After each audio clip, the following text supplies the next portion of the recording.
Next, assessing. Jake, do you want to?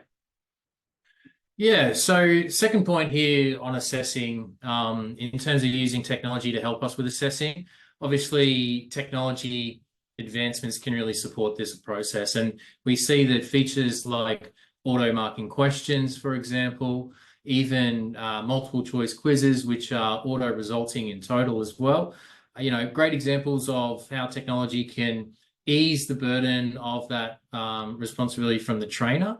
And keep in mind, it's just one assessment tool in what should be, a range of assessment tools that you're using as part of your training. So certainly a place there for these, for the use of technology, as long as we're also, finding the right balance with the other assessment tools as well, where we're getting hands-on, where we're getting in front of the learners and really seeing their skills in practice. So yeah, it comes down to the efficiency, rules of evidence, and also principles of assessment. So we've got some bullet points here around principles of assessment. Looking at fairness, flexibility, validity, reliability, and we've just got some ideas here around what the tech can do for us versus what the human should do for us. So if you feel, let's have a look at these tables here, and if you feel there's something missing from the tech column on principles of assessment, let's put it in the chat. And same for the human column as well. So keen to see your thoughts on in terms of principles of assessment. What does the tech do for us? What do the humans need to do for us in that regard? Very common features, voice to text, for example, that kind of thing obviously makes it really easy for everyone to understand the task, and also even record their responses as well. You can use a dictation tool to do so. And of course, all the way down to flexibility with assessment authoring.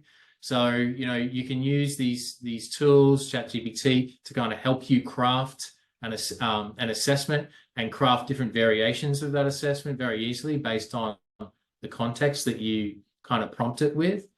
And of course, with that comes, the tools we need to kind of catch things like plagiarism, proctoring. There's been quite a reaction to ChatGPT and assessments providers being concerned with catching responses that are built using ChatGPT.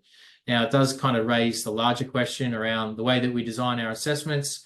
I know in perhaps if we go back to the younger setting in a high school setting, I know there's a big discussion around perhaps letting students use ChatGPT to craft these responses and, the implications that has on the way that we design our questions. So, yeah. Awesome. And we will just take a moment here, as part of the introduction, I said, we won't have all the answers.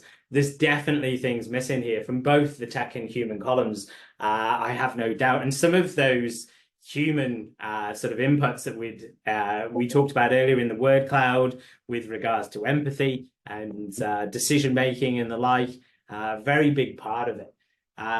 So there's some real opportunities to understand where the role fits.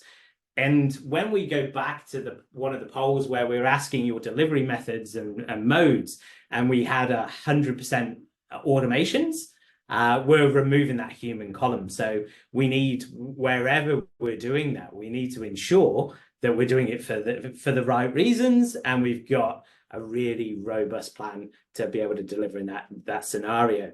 When we look at perhaps white card training being 100% online, there's different context and opinion and process that will be put in place, perhaps to support that kind of delivery. But we have removed that final column. We have removed that human element to that training and assessment delivery. So is that the right thing? And this is where we get back to our topic.